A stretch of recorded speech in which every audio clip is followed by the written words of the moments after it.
Hello everyone. Today we are going to continue renowned kings of our country. In our last class, we studied about the regional administration and we covered many areas of them. Today we are going to study about the state policies and social welfare.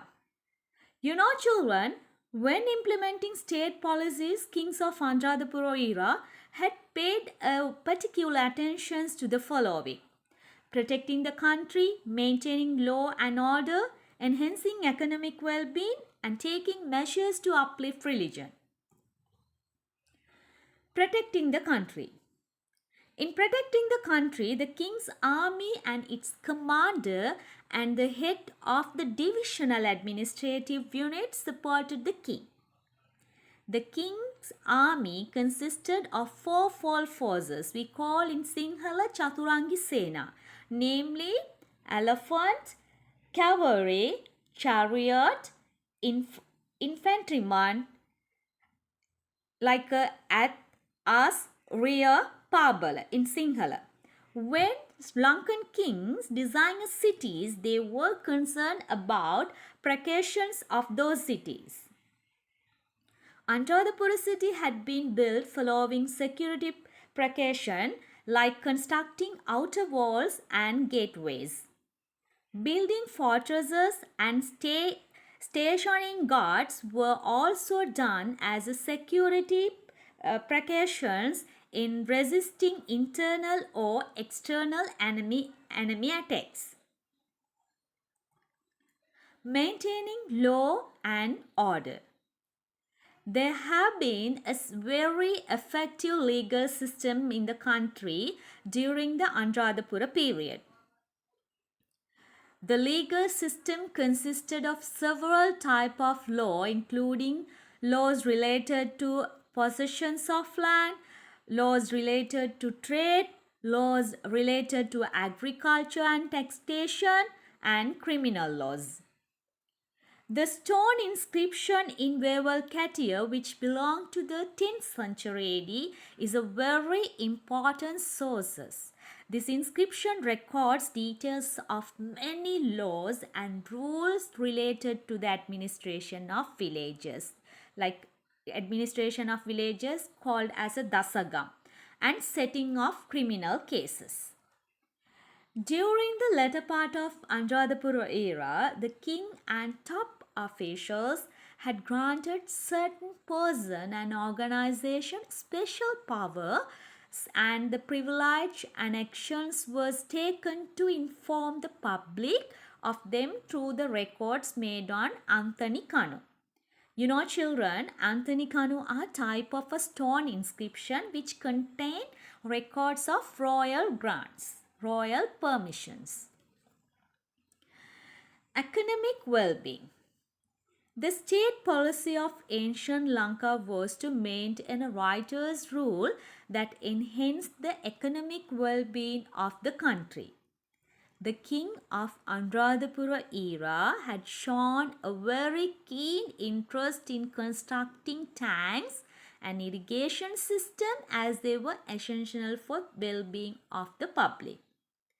In administrative affairs and in taxation, the king had to act following the unwritten laws.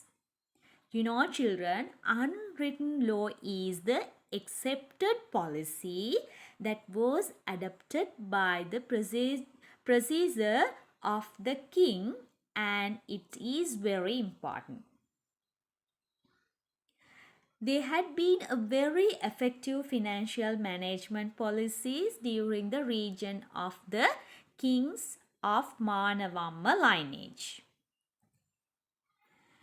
You know, children, the Mihintale tablets inscription of King Mihindu IV is a very important record of the system of financial management that existed at that time. This inscription includes records about the internal administration of the Mihintale temple and the customs and formalities that the bhikkhus had to follow. According to the inscription, The details of the income that the temple receives each day and the details of the amount that had been spent on day-to-day needs of the temple should be entered in the Pangachika book, that is called passbook, a draft getting signature of relevant officers. That passbook should be kept in sealed box. The records of income and expenditure of the temple were kept on a daily and monthly basis, and an annual income and expenditure report was prepared at the end of each year. King of Anuradhapura era had taken a particular interest in ensuring social being. These are the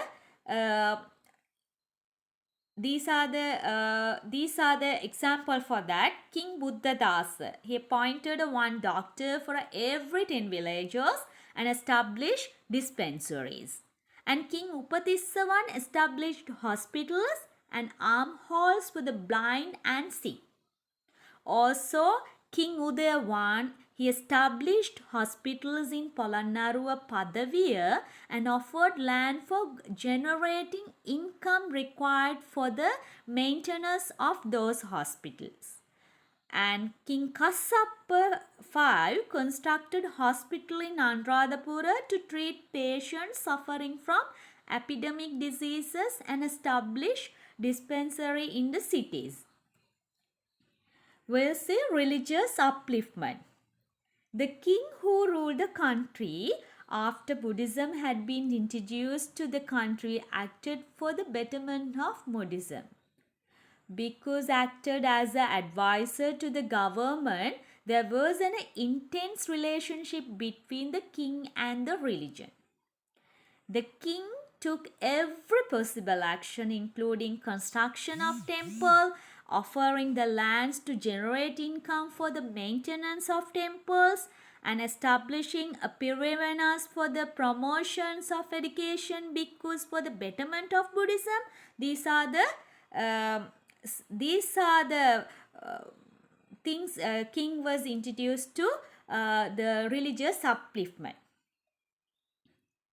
We'll see political trends of the religion and the foreign policies. At the end of Anuradhapura period, the political situation in South India became a casual factor that affected the political affairs of this country. Therefore, it is important to briefly analyze the political situation that existed in South India at that time. You know, children, there were three South Indian kingdoms which extracted a direct effect on Sri Lanka. First one is Pallava state and Pandya state and Chola state. Here the South Indian kingdoms close to Sri Lanka, the Chola, Pallava, Pandya, Chera, these are the states. Here see the Sri Lanka was known as Lambakan.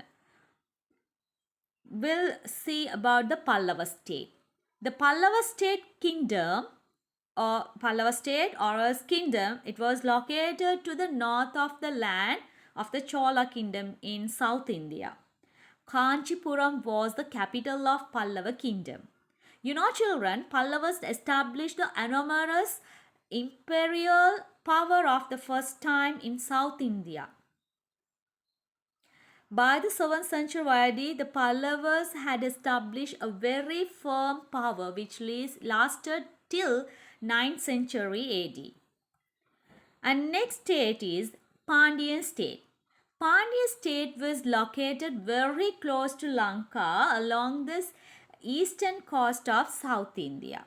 The Pandyan state had been growing very powerful since the later part of the 6th century AD, and its effect was extracted on Sri Lanka too. Madhurapura was the capital of Pandya kingdom. Then we'll move for the Chola state. Chola state lay to the north of Pandya kingdom close to eastern coast of South India. Tanjavur was the capital of Chola state.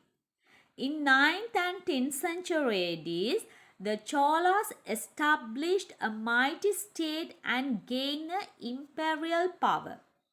Sri Lankan kings acted in unison with these states in order to prevent invasions.